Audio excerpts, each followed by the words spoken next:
Zombie Apocalypse.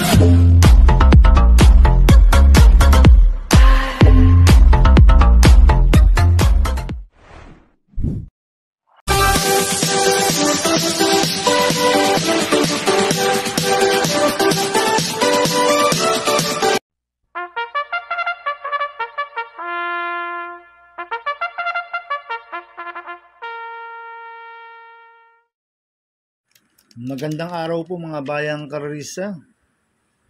Ngayon po ay araw ng Sabado, December 21, 2024. Karera po ng Metro Turf, Malbar, Batangas. Meron po tayong siyam na karera sa araw na ito. Nandito naman po yung lingkod, Drunken Master Wangbu, a.k.a.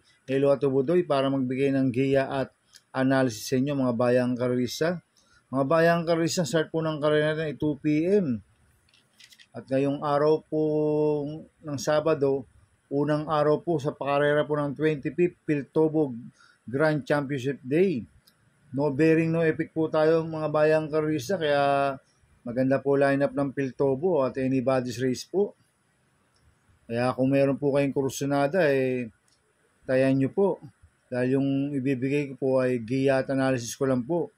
Kaya bago po ako magsimula magbigay ng giya at analysis, huwag pong kalimutan subscribe, like, and share YouTube channel ko po. Siyempre, huwag din mo kalimutan i-click yung notification bell ko para updated po kayo sa mga bagong video ko.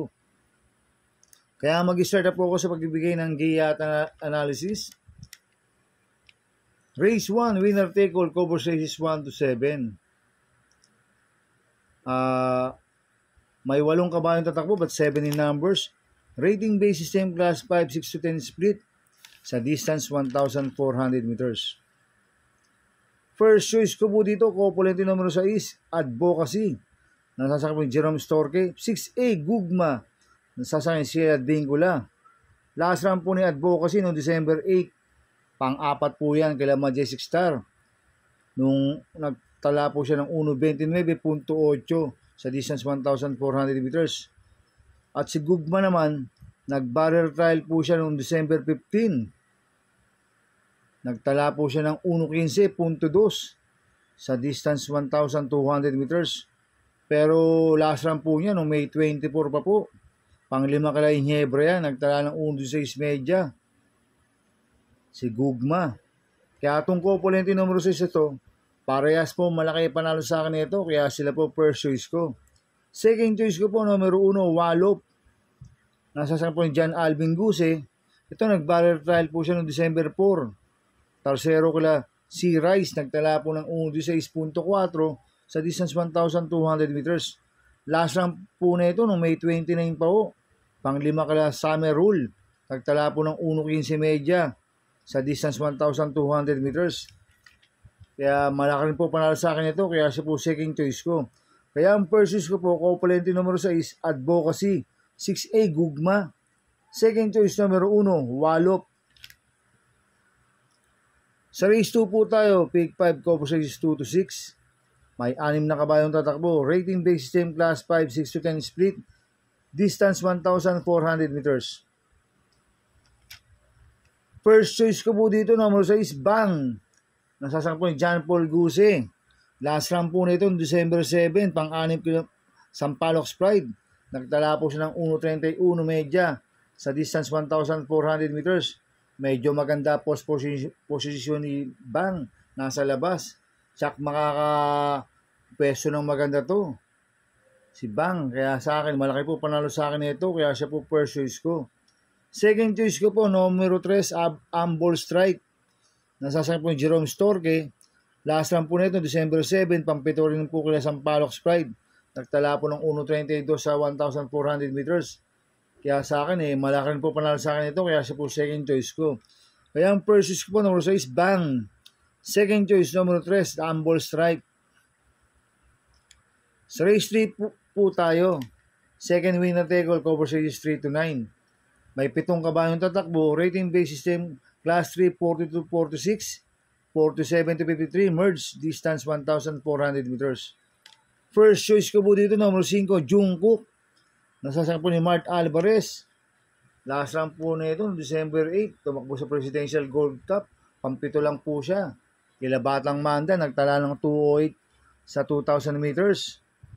Kaya malaki po panalo sa akin ito. Kaya siya po first choice ko. Second choice ko po, numero 4, Sophisticated. Nasasakyan si Espare Jr. Ito, tumakbo rin po ng December ito sa Presidential Gold Cup. Panglima po ito, kila Batang Manda. Nagtala ng 207.8 sa 2,000 meters. Kaya malaki rin po panalo sa akin ito. Kaya siya po second choice ko. Kaya ang first choice ko po, numero 5, Jungkook. Second choice, numero 4, Sophisticated. Sa race 4 po tayo, pick 6 cover 6 4 to 9. May 6 na kabayong tatako, but 5 in numbers. Sponsored by Piltobo Special Trophy Race sa distance 1,400 meters. First choice ko po dito, numero 2, Red Queen. Nasasakyan po ni Pabs Caballeo. Last run po nito, December 7, pang-apat kila Easyway, nagtala ng 1.27.2 sa distance 1,400 meters. Medyo hindi po maganda ang alis nito last run, si Red Queen. Pag gumanda po ang alis nito, tingin ko wala na pong pauunahin to. Kaya malaki po panalo sa akin ito, kaya siya po first choice ko. Second choice ko po, numero 1, Diamond Heart. Nasasakyan JB Hernandez. Last run po nito, December 8. Tarsero po siya kala Worshipful Master. Nagtala po siya ng 1.41.8 sa milya. Cambio nito, binigyan na po kay JB Hernandez. Last run, si Pabs Caballeo po sumakay dito. Kaya sa akin, malaki rin po panalo sa akin ito. Kaya siya po second choice ko. Kaya ang first choice ko po, number 2, Red Queen. Second choice, numero 1, Diamond Heart. Sa race 5 po tayo. Pick 5, cover series 5 to 9. May 8 kabayong tatakbo. Rating base system class 428 to 33, distance 1,400 meters. First choice ko po dito, number 3, Magandang Dilag. Nasasakyan po JR De Ocampo. Last run po nito, December 15, pang-apat kila Bid for Pain. Nagtala po siya ng 1.28.2 sa distance 1,400 meters. Kaya malaki po panalo sa akin ito, kaya siya po first choice ko. Second choice ko po, Kopulente numero 4, Mahusay High, nasasakyan dyan Alvin Guse. 4A, Basket of Gold, nasasakyan po si Espare Jr. Last run po ni Mahusay High noong November 24. Pampito po siya kailang Magtotobetsky. Nagtala po siya ng 1.27.2 sa distance 1,400 meters. Last run po ni Basket of Gold noong December 7. Panglima kila Doña Leon siya. Nagtala po siya ng 1.28 sa distance 1,400 meters. Kaya itong Kopulente numero 4 na to, parehas po malaki panalo na ito, kaya sila po second choice ko. Kaya ang first choice ko po, numero 3, Magandang Dilag. Second choice ko, Kopulente numero 4, Mahusay High. 4A, Basket of Gold. Sa race 6 po tayo. Pick 4, cover series 6 to 9. May 5 kabayong tatakbo, sponsored by Piltobo Special Trophy Race sa distance 1,400 meters. First choice ko po dito, numero 1, Dakota Elegance. Nasasakyan po ni King Flores. Ito si Dakota Elegance, last run po na December 8. Tumakbo kila Mano Dura. Tala lang po siya ng 1.44 sa milya. Medyo mabigat po nakalaban. Pero noong December 1, nanalo yan. Tinalo niya si Maybell, nagtala ng 1.27 sa distance 1,400 meters. Itong kabayo na ito, pwedeng iuna, pwedeng isunod. Kaya malaki po panalo sa akin ito, kaya siya po first choice ko. Second choice ko po, number 3, Viva de Oro. Nasasakyan po ni A.R. Villegas. Last run po na ito, December 8. Segundo kay Light Bearer, nagtala po siya ng 1.27 media sa distance 1,400 meters. Kaya malaki po panalo sa akin ito, kaya siya po second choice ko. Kaya ang first choice ko po, numero 1, Dakota Elegance. Second choice, numero 3, Viva de Oro. Sa race 7 po tayo, mga bayang karorista. May 12 kabayong tatakbo. Rating base system class po, 1621. Distance 1,400 meters. First choice ko po dito, number 3, Lemon Bell. Nasasakyan po Jerome Storke. Last run po na ito, December 8. Tarsero po kula Tool of Choice. Nagtala po siya ng 1.28.6 sa distance 1,400 meters. Ibinalik ulit kay Jerome Storke. Last run, John Alvin Guse po sumakay dito. Kaya malaki po panalo sa akin ito, kaya siya po first choice ko. Second choice ko po, numero 7, Modern Verde. Nasasakyan po ni A.R. Villegas. Last run po nito December 8, pang-apat po siya, kailan tool of choice, nagtala po siya ng 1.28.8 sa distance 1,400 meters. Kaya malakan po panalo sa akin ito, kaya siya po second choice ko. Lalagyan ko pong third choice sa pandiado, numero 1, Upscale Bell. Nasasampo si B. Garganta. Last run po nito, December 14, Tercero kay Wolfgang. Nagtala po siya ng 1.28.8. Si Upscale Bell, tingin ko magandang diado to. Kaya siya po third choice ko na pandiado. Kaya ang first choice ko po, numero 3, Lemon Bell. Second choice, numero 7, Modern Verde. Third choice sa pandiado, numero 1, Upscale Bell. Sa race 8 po tayo sa penultimate race. May 5 kabayong tatakbo.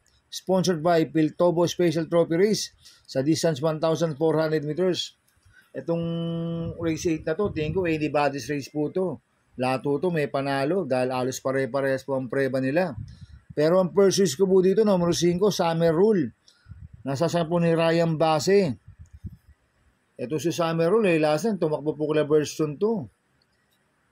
Atong November 24, segundo po yung kay Bantay Sarado, nagtala po siya ng 1.28.2 sa distance 1,400 meters. Tingin ko siya po magdadala ng unahan dito sa Summer Rule. Pero pwede naman isunudo yan. Dahil maganda post position niya, kaya malaki po panalo sa akin ito. Kaya siya po first choice ko. Second choice ko po, numero 3, Amor My Love. Nasasama po ni Kem Malapira. Last run po nito noong November 24, Tercero po siya kay Diamond Heart. Nagtala po siya ng 1.43 medya sa milya. Cambio nito, binigay kay Kem Malapira. Last run si JB Bakay po sumakay dito. Kaya malaki po panalo sa akin ito, kaya siya po second choice ko. Kaya ang first choice ko po, numero 5, Summer Rule.